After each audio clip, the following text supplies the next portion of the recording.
Shalom saudara-saudara yang dikasihi oleh Tuhan. Bagaimana Tuhan Yesus bekerja di tengah dunia ini? Maka sejak semula, Tuhan Yesus memakai saksi-saksi mata yang menyaksikan akan Dia untuk bersaksi di tengah dunia ini. Hal ini memberitahukan bahwa Tuhan Yesus ingin seluruh dunia tahu bahwa karya Tuhan adalah sesuatu yang real dan historis.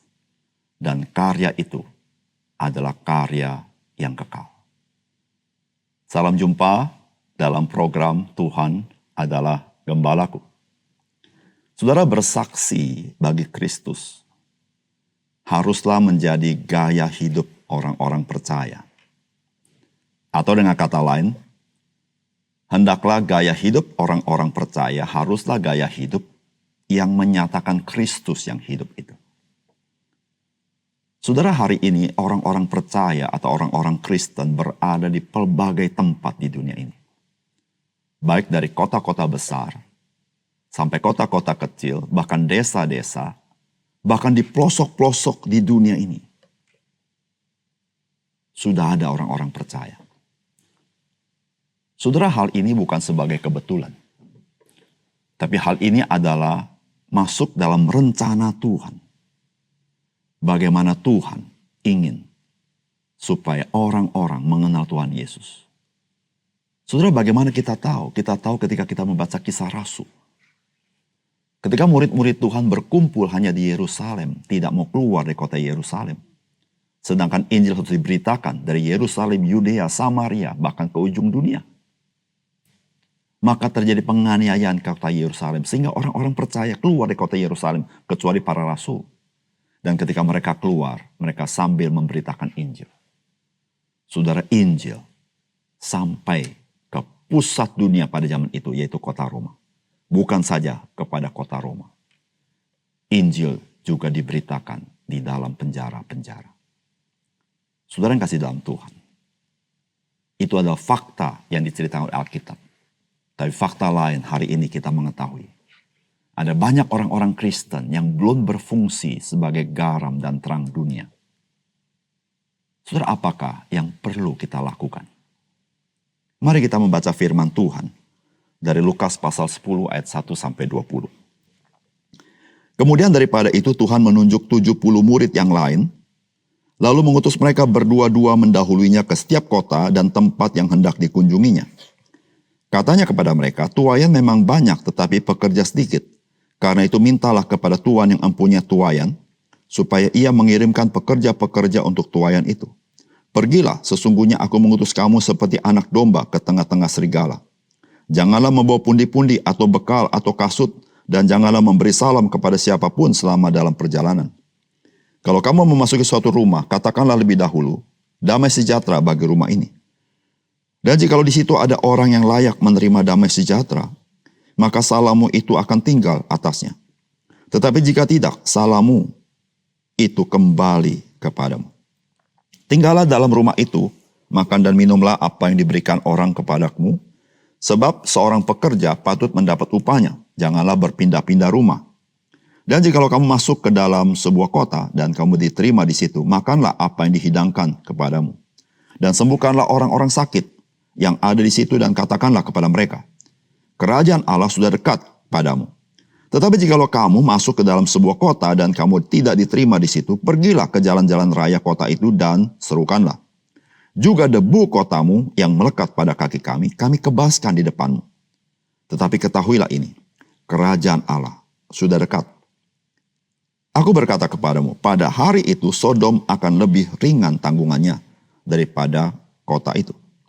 Celakalah engkau Korazim, celakalah engkau Betsaida, karena jika di Tirus dan di Sidon terjadi mujizat-mujizat yang telah terjadi di tengah kamu, sudah lama mereka bertobat dan berkabung. Akan tetapi pada waktu penghakiman, tanggungan Tirus dan Sidon akan lebih ringan daripada tanggunganmu. Dan engkau Kapernaum, apakah engkau akan dinaikkan sampai ke langit? Tidak, engkau akan diturunkan sampai ke dunia orang mati.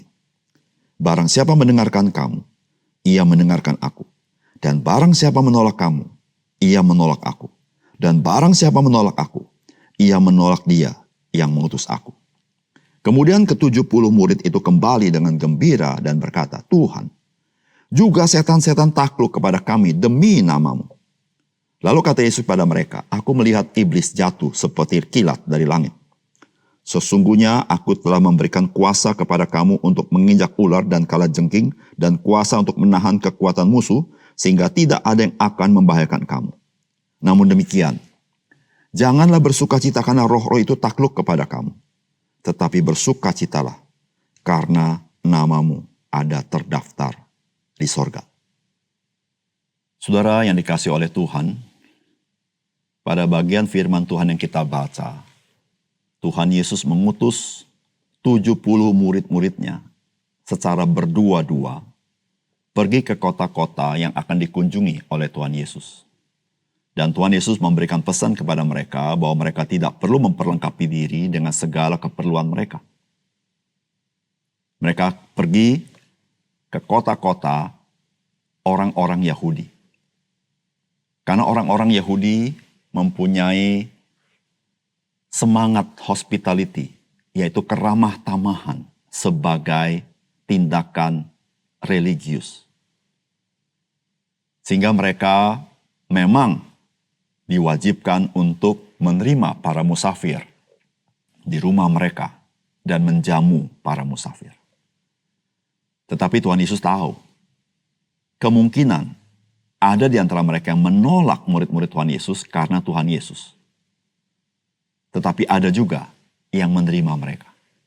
Bagi yang menerima mereka, maka yang menerima itu pun menerima berkat yang Tuhan berikan kepada mereka. Tetapi bagi yang menolak, mereka pun kehilangan berkat itu. Nah, saudara, apa yang menjadi pesan firman Tuhan bagi kita hari ini dari bagian ini?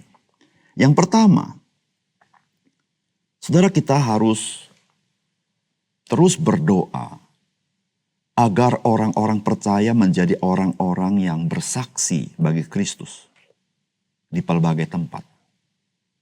Karena tuaian itu banyak. Saudara, itulah yang Tuhan katakan kepada murid-muridnya. Tuaian itu banyak, tetapi pekerja sedikit. Saudara, pekerja sedikit bukan berarti orang percaya sedikit. Tetapi orang percaya yang mau bekerja bagi Injil itu sedikit. Saudara, dalam kasus yang seperti ini, Tuhan Yesus berkata, mintalah kepada yang empunya tuaian, yaitu Bapa di surga.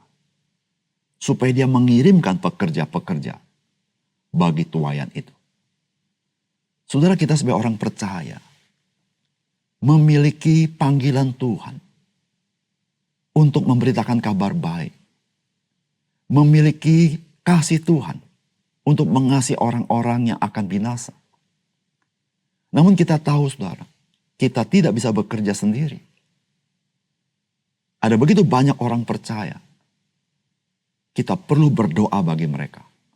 Supaya mereka pun digerakkan oleh Tuhan. Sehingga mereka pun boleh berfungsi sebagai garam dan terang dunia. Dimanapun mereka berada. Saudara, hanya kuasa Allah dan kuasa Roh Kudus yang sanggup menggerakkan orang-orang percaya untuk memberitakan Injil. Karena Tuhan berkata, Roh Kudus akan bersaksi tentang aku. Tetapi kamu juga harus bersaksi tentang aku. Oleh karena itu, saudara, penting sekali kita sebagai orang percaya berdoa bagi orang-orang percaya lain.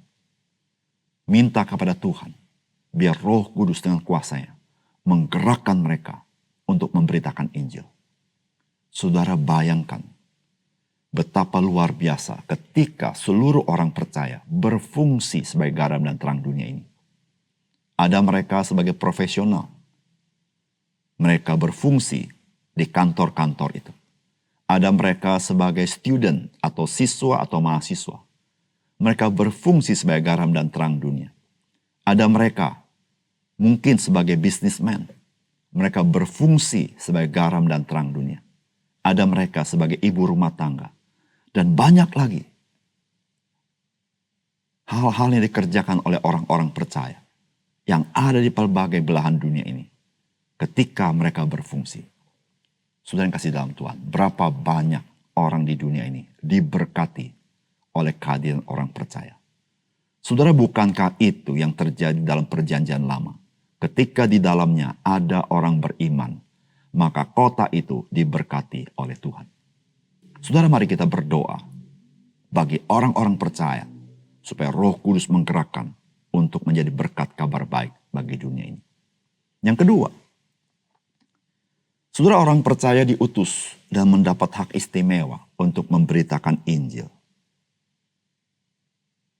Kita diutus bagaikan domba ke tengah-tengah serigala. Namun, Tuhan memberikan kita kuasa yang menyertai. Saudara yang kasih dalam Tuhan, 70 orang murid diutus ke kota-kota yang akan dikunjungi oleh Tuhan Yesus. Apa yang mereka alami? Saudara, yang mereka alami adalah mereka menyaksikan akan kuasa Allah yang maha tinggi itu. Mereka terkejut, mereka punya otoritas dan kuasa untuk mengusir setan. Alkitab mengatakan Tuhan Yesus yang memberikan mereka kuasa itu. Dan Tuhan Yesus berkata, aku melihat iblis jatuh sebagaikan kilat dari langit. Itu memberitahukan kepada kita bahwa iblis sudah tidak berdaya.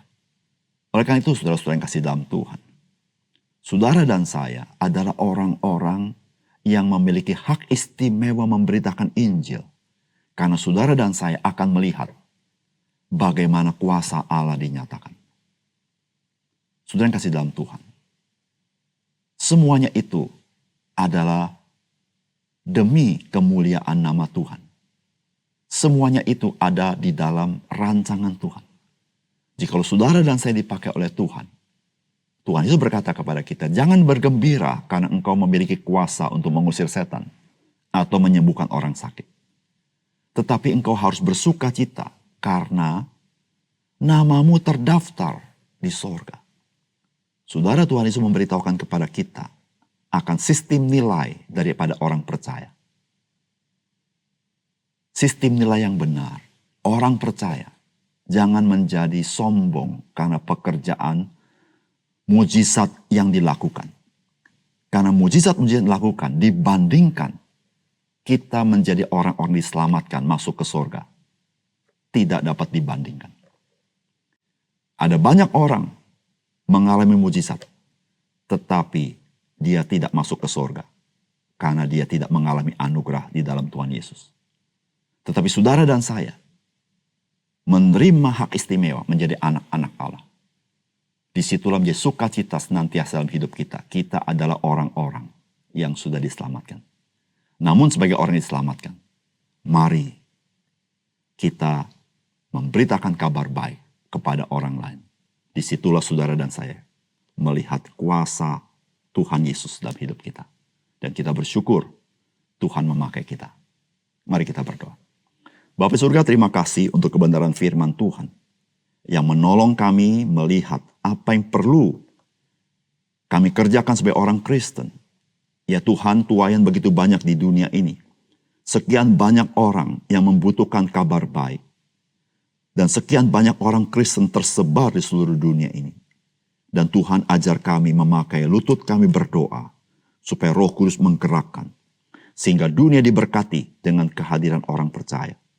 Dan Tuhan tolong kami, meskipun Tuhan utus kami sebagai domba di tengah serigala, tetapi kami bersyukur Tuhan memberikan kami kuasa dari Roh Kudus. Sehingga kami boleh melayani dan melihat keajaiban Tuhan. Dan terima kasih, kami bukan saja bisa melayani Engkau, kami bukan saja bisa melihat mujizat daripada Engkau, tapi kami menjadi warga negara kerajaan sorga. Itu adalah berkat yang terbesar, karena melaluinya Tuhan Yesus Engkau mati bagi kami. Terima kasih untuk firman Tuhan. Dalam nama Tuhan Yesus kami berdoa. Amin.